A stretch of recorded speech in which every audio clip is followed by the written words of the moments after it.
মুখে দিলেই মিলিয়ে যায় এমন একটা রেসিপি আজকে তোমাদের সাথে শেয়ার করতে চলে এলাম, তা আবার কচু আর এবং আলু দিয়ে তৈরি। তো তোমরা কে কে কচু খেতে ভালোবাসো অবশ্যই জানিও, আর এই রেসিপিটাও তোমাদের কেমন লাগলো সেটাও জানিও। প্রথমে দেখো, কচু আর আলু নিয়ে আমি কিন্তু হালকা করে নুন দিয়ে 4টে সিটি দিয়ে নিয়েছি। আগে থাকতে কচু আর আলুটা একটু সিদ্ধ করে নিলে কি হয়, খোলা ছাড়াতেও সুবিধা হয় আর রান্নার সময় তো অনেকটা সময় কম লাগে। এরপরে প্যানের মধ্যে অল্প করে তেল দিয়ে তার মধ্যে জিরে ফোড়ন দিয়ে দিলাম। তারপরে দিয়ে দিলাম ছোট ছোট করে কেটে রাখা পেঁয়াজ আর টমেটো। আর এই যে দেখো, কচু আর আলুটা কত সুন্দর সিদ্ধ হয়ে গেছে। হালকা করে ছাড়িয়ে নিলেই কিন্তু অনায়াসে খোলাটা উঠে যাচ্ছে।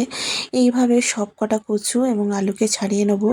আলুগুলো যেহেতু বড় বড় দিয়েছিলাম সেজন্য একটু পিস কাটা করে নেবো, তাহলে কিন্তু দেখতে অনেকটা সুন্দর লাগবে। এদিকে পেঁয়াজ আর টমেটোটা হালকা ভাজা হয়ে গেছে। তো হালকা ভাজা হয়ে গেলে ওর মধ্যে দিয়ে দেবো বেটে রাখা আদা রসুনের পেস্ট। হালকা করে ভেজে নেওয়ার পরে এর মধ্যে দিয়ে দেবো সমস্ত রকমের গুঁড়া মশলা। তার আগে হালকা করে আদা রসুনটাকে কাঁচা গন্ধটা বার করে নেবো। তারপর দেখো দিয়ে দিচ্ছি নুন, লঙ্কা আর হলুদের গুঁড়ো। পুরো মশলাটাকে কিন্তু সুন্দর করে কষিয়ে নিতে হবে। যতটা পরিমাণে মশলাটাকে কষাবে ততটাই কিন্তু সেন্ট আর ততটাই কিন্তু সুস্বাদু হবে তরকারিটা। এই তরকারিটা সাধারণত রুটি বা পরোটা দিয়ে সাথেই বেশি ভালো লাগে। তাছাড়া ভাত দিয়েও কিন্তু বেশ মন্দ লাগে না।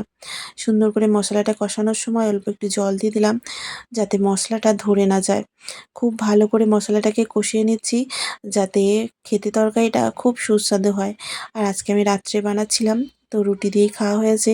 ভীষণ সুন্দর হয়েছিল সবজিটা, খেয়ে জাস্ট অপূর্ব লেগেছে।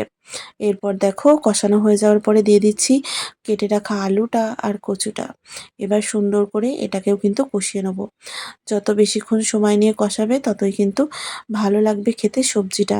মুখে লেগে থাকার মতন একটা রেসিপি তোমাদের সাথে শেয়ার করছি প্রথমবার। তো যারা যারা কচু খাও না তারা কিন্তু অন্য যে কোনো সবজিকে এইভাবে সিদ্ধ করে বানাতে পারো, যেমন শুধু আলু বা ছোট ছোট আলুগুলো যেমন আসে সেইগুলো দিয়ে দারুণ খেতে লাগে। এই যে আমার কষানো হয়ে গেছে, এবার জল দিয়ে দিলাম হালকা করে, যাতে একটু গ্রেভি গ্রেভি হয়। তোমরা চাইলে তোমাদের মতন একটু শুকনো শুকনোও করতে পারো, তবে জলটা দেওয়ার পরে সুন্দর করে কষিয়ে নিলে কিন্তু আরও একটু সুন্দর খেতে লাগবে। আর তোমরা যতটা চাও ততটা জুস রাখতে পারো, আমি তো একদম হালকা রেখেছি। নামানোর একটু আগে দিয়ে দিলাম অল্প করে গরম মশলার গুঁড়ো, আর তার সাথে দিয়ে দিলাম হালকা করে কেটে রাখা ধনেপাতা।